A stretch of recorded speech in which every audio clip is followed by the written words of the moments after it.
Hello, my name is Bill Kelvin and I'm a professor at FSW. I teach communication and journalism. I've been asked to talk about the Obach book and the part of it that speaks to me the most. And that was part 2, What Lies Ahead. On page 106, he talks about the life cycle of bacteria in a petri dish. So bacteria in a petri dish have all the food that they could need, and it's a sterile environment. He says they start off in the lag phase, where they're adapting and learning how to survive.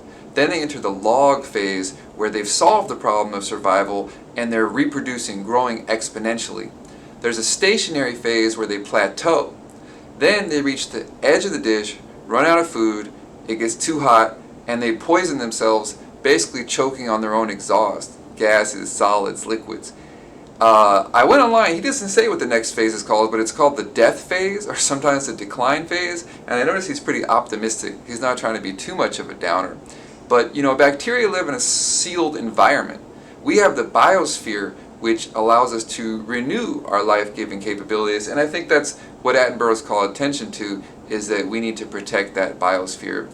My personal response to this, in my individual life and in my environmental communication research, is that there should be a cultural response. We need behavioral changes which come from beliefs and values. So ultimately it's an information problem.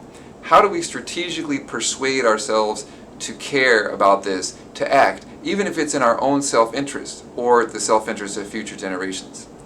I'm also leading a talk on this called Privilege and Media in Social Movements, and I've got 2 pillars that I want to talk about. One is the critique that environmentalism basically belongs to white, non-working class residents of the global north.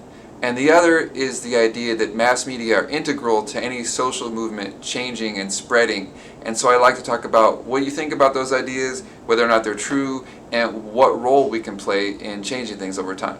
Thanks for your time. Nice meeting you.